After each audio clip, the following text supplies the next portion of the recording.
Régulièrement, dans les dossiers d'été des magazines, Jésus est cité au milieu de tant d'autres hommes considérés comme des grands sages de l'histoire, Lao Tse, Confucius, Bouddha, Socrate, qui ont livré en quelque sorte une morale, un message, vécu une spiritualité. Jésus peut-il être désigné seulement comme l'un parmi tant d'autres de ces sages?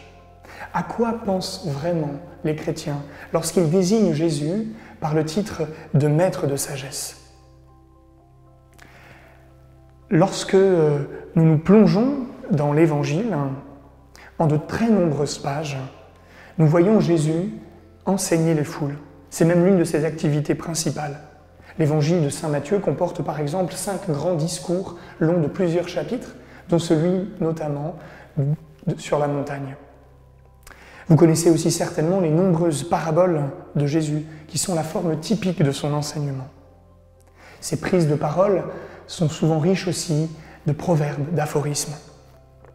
Nous voyons Jésus s'appuyer sur tant et tant d'expériences de la vie humaine et éclairer tant et tant d'aspects pratiques de nos relations, de nos comportements. Jésus prend ainsi tous les atours d'un maître de sagesse qui, tant par le fond que par la forme, veut enseigner ses disciples. Il fait ainsi appel à notre raison, à la raison humaine, qui doit participer à la réponse que nous pouvons donner à Dieu. Sans l'effort de cette raison qui cherche à comprendre ce qu'elle croit, notre foi, fondée et basée sur les seuls sentiments, devient trop fragile. Avec cette raison qui cherche et qui se laisse enseigner, nous recevons, nous vivons selon ce que nous pouvons appeler réellement une sagesse. Qu'en est-il donc pour chacun de nous de notre travail d'intelligence de la foi? Nous voyons dès les premiers siècles de l'Église que Jésus est donc désigné comme ce maître de sagesse, ce philosophe, ce pédagogue. Les premières tombes chrétiennes l'attestent, elles qui le représentent sous ses traits. Mais pour chacun de ces premiers chrétiens, cette sagesse, cette éducation n'est pas seulement un savoir abstrait. Elle est une manière nouvelle de vivre fondée sur de nouveaux principes. Entrons, si vous le voulez bien, dans l'Évangile pour découvrir de quelle sagesse il s'agit. Nous pouvons faire pour cela 4 pas. Le premier pas est de passer de la connaissance d'un contenu à la relation, à la personne de Jésus. En écoutant Jésus dans l'Évangile, ne pensons pas seulement en tirer un enseignement. Ne pensons pas que Jésus soit venu transmettre seulement un savoir humain ou religieux. Avec Jésus, notre progrès dans la sagesse ne sera pas une accumulation de connaissances. Jésus le dit, « Père, ce que tu as caché aux sages et aux savants, tu l'as révélé aux tout petits. » La sagesse de Jésus n'est donc pas la sagesse des sages. Au tout début du christianisme se trouvait précisément cette hérésie qu'on appelle gnosticisme, qui prétendait que l'entrée dans la sagesse se faisait au terme d'un enseignement secret, dans un parcours initiatique. En réalité, il n'y a rien de tel dans la sagesse chrétienne. Tout est révélé et connu dans la personne de Jésus. Ce qu'il faut connaître, c'est donc d'abord lui et le Père. La sagesse chrétienne, contre toutes les gnoses, ne se trouve donc pas dans l'accumulation, dans une érudition, mais dans la découverte du Christ, non pas dans un savoir, mais dans une relation.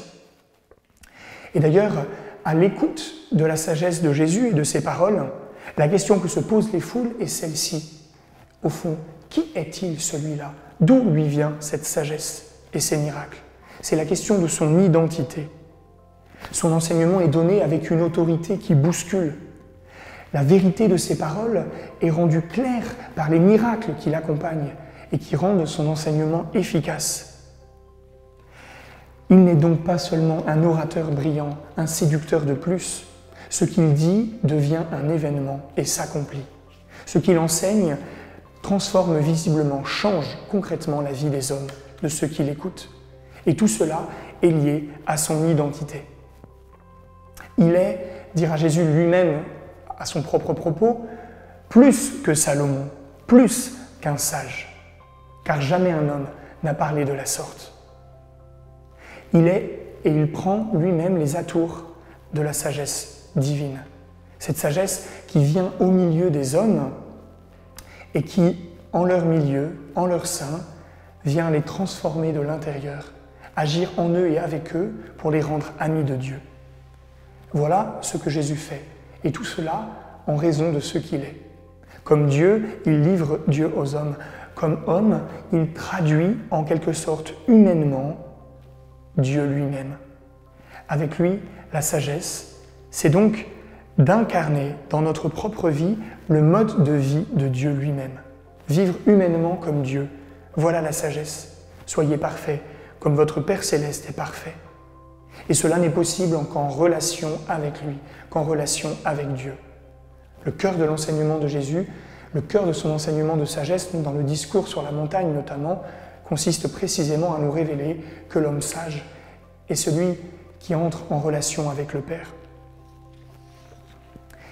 Deuxième pas que nous pouvons faire avec Jésus pour entrer dans la sagesse qu'il nous propose, celui de passer des valeurs morales à la découverte de la vie de la grâce. Beaucoup de nos contemporains, sans être croyants, pensent recueillir le cœur de l'Évangile dans une morale, un ensemble de bonnes valeurs, de bons principes qui donnent un cadre à la vie pour mener une existence juste et bonne.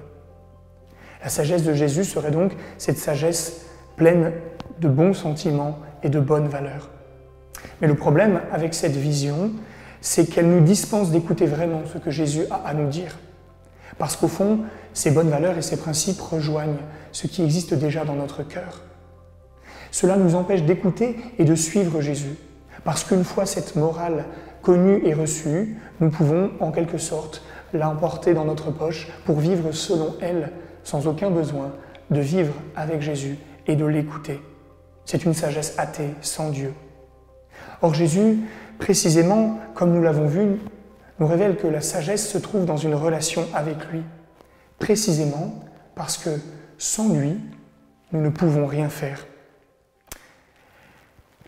La sagesse que nous ne pouvons accomplir sans Jésus, Jésus nous en donne la mesure précisément quand il nous dit que cette sagesse, il la révèle. Elle n'est donc pas le fruit au bout de nos efforts, le fruit de notre raison, elle est un don de Dieu, qu'aucune sagesse humaine ne peut acquérir par elle-même. Et ce qui nous en convainc, c'est tous ces passages nombreux de l'Évangile où nous voyons que Jésus nous demande à ses disciples ce qu'humainement ils ne peuvent pas faire. Aimer nos ennemis, tendre la joue à celui qui nous gifle, accomplir au fond ce qui sort de l'ordinaire, être parfait comme notre Père Céleste est parfait. Nous avons besoin de Dieu ici, d'abord pour vouloir cette sagesse qui vient parfois à rebours de l'élan spontané de notre cœur. Nous avons besoin de Dieu pour accomplir cette sagesse, parce que livrés à nos propres forces, nous savons bien que nous n'y arriverons pas. Et cette aide de Dieu, c'est ce qu'on appelle la grâce. Cette grâce, c'est le don de Dieu, de son Esprit Saint, qui nous fait comprendre, qui nous fait désirer, qui nous fait aimer et accomplir la sagesse de Dieu. Cette sagesse de Jésus n'est donc plus une morale, des préceptes à accomplir, des valeurs à respecter, un peu à notre mesure d'ailleurs. Mais avec la grâce, cette sagesse, c'est le travail, l'œuvre de l'Esprit Saint en nous, de l'amour de Dieu, qui renouvelle notre façon de penser, qui nous fait agir à la démesure de l'amour de Dieu. Un exemple marquant se trouve dans l'Évangile, lorsque Jésus compare deux exemples qui tombent sous le sens, celui de calculer à la dépense avant de construire quelques bâtiments, celui de savoir si l'on peut remporter une guerre avant de s'y lancer, avec le fait de renoncer à nous-mêmes pour lui, de tout quitter et de le préférer jusqu'à sa propre vie. Cela semble déraisonnable, et pourtant dans la logique de Jésus, cela est la sagesse même. Sans elle, nous ne pouvons pas vivre radicalement de l'amour de Dieu, et nous demeurons dans nos calculs humains trop étroits. Cette sagesse de Jésus dépasse toutes les mesures de prudence humaine. Elle nous oblige à quitter la tentation du pélagianisme, celle de vouloir simplement voir en Jésus un simple modèle extérieur à imiter, alors qu'il veut nous donner sa grâce. Celle de vouloir simplement atteindre la perfection humaine à la force du poignet. Non, la sagesse de Jésus est celle de son esprit qui nous conduit sur les chemins de Dieu, qui veut nous faire suivre sa volonté, pleine de surprises, mais seul sage. Le troisième pas que nous pouvons faire avec Jésus est celui de passer d'une sagesse seulement humaine à la sagesse du royaume de Dieu. Ce qui est remarquable dans la vie de Jésus et dans son enseignement, c'est sa manière de se tenir au milieu des hommes. C'est sa manière de prendre part à tout ce qui fait la vie humaine. Jésus insère ainsi son enseignement dans le flot, dans le fleuve de la sagesse humaine fondée sur l'expérience et l'observation. Ces discours sont tirés d'ailleurs de ces expériences et observations. Personne ne peut servir de maître. Un aveugle peut-il conduire un autre aveugle? Un arbre se reconnaît à ses fruits. La nature, l'ordre de la création, est pour lui la base qui éclaire la sagesse que l'homme peut vivre. Jésus reconnaît dans les lois naturelles l'expression de la sagesse du Créateur. Avant de chercher quelque sagesse mystique ou spirituelle, Jésus nous ramène à cette sagesse concrète. Si nous ne croyons pas ce que dit Jésus sur les choses de la terre, comment croirons-nous ce qu'il nous dit sur les choses du ciel? Et cela importe précisément en notre temps où nous avons tendance, parce que nous en avons le pouvoir, à oublier cette sagesse, à vouloir dépasser les contraintes des lois naturelles, à les tordre pour pouvoir, au fond, nous en affranchir. Or, Jésus nous révèle qu'en elle se trouve précisément la sagesse de Dieu. Sagesse des limites humaines qui nous permettent de dépendre heureusement les uns des autres. Sagesse de l'altérité entre l'homme et la femme qui permet et vise à la communion. Sagesse du corps dans ses rythmes et dans ses fonctionnements qui nous rend solidaires de toute la création. La sagesse de Dieu assume, valorise donc la sagesse humaine. Elle nous rend capables de dialoguer ainsi avec toutes les autres sagesses.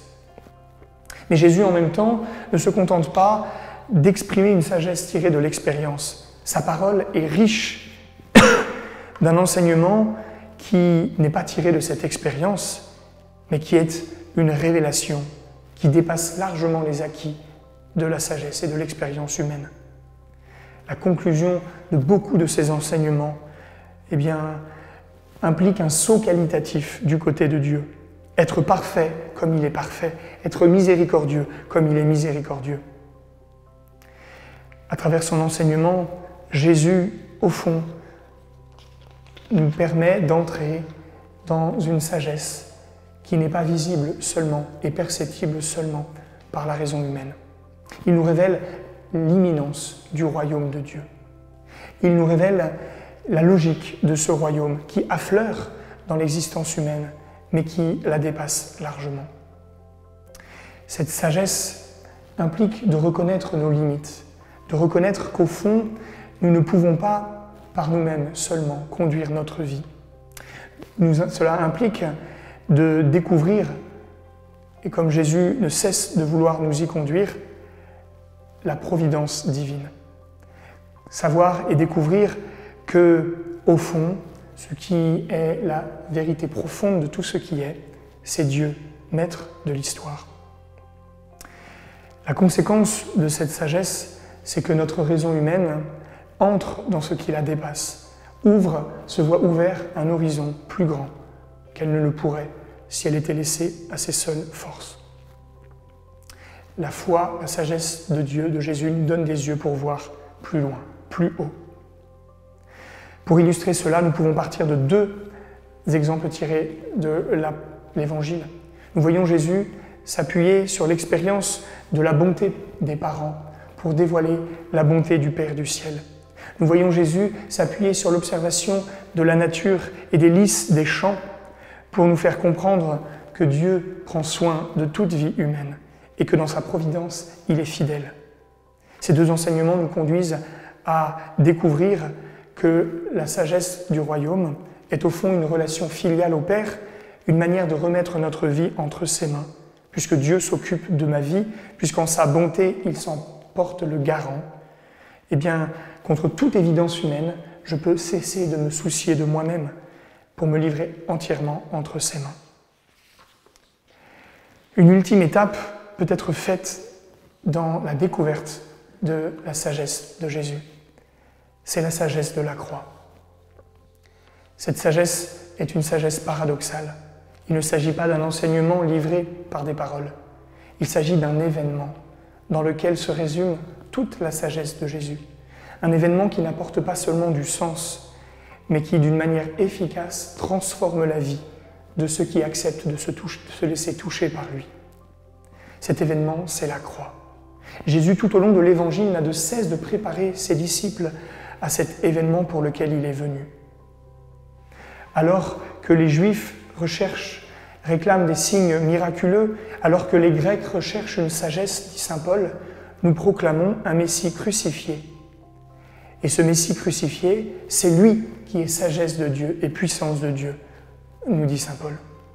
Au fond, Paul nous fait comprendre que le message chrétien ne peut pas se réduire à un discours. Paul proclame à tous les férus de sagesse qu'au fond, la sagesse humaine a échoué, parce que par elle seule, elle ne peut conduire à la pleine connaissance de la vérité. Par elle seule, elle ne peut conduire au salut de l'homme. Dieu a donc remplacé la sagesse humaine par la folie de la croix. Le Christ en croix est l'expression de cette sagesse de Dieu, parce qu'il est la révélation du dessein, du plan de salut de Dieu pour les hommes. Voilà la sagesse, le plan de salut de Dieu pour les hommes qui s'accomplit en Jésus crucifié. Et nous pouvons entrer dans cette sagesse, l'accueillir, y être associés à chaque fois que nous-mêmes entrons dans la logique de la croix.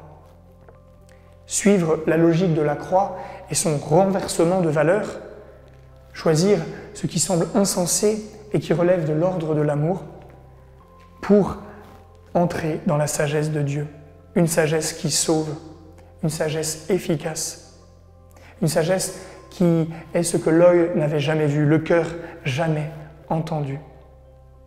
Le chrétien est donc celui qui, pour être sage, accueille la croix dans sa vie, qui cherche à partager la situation du crucifié et qui devient alors à son tour une expression de la sagesse de Dieu.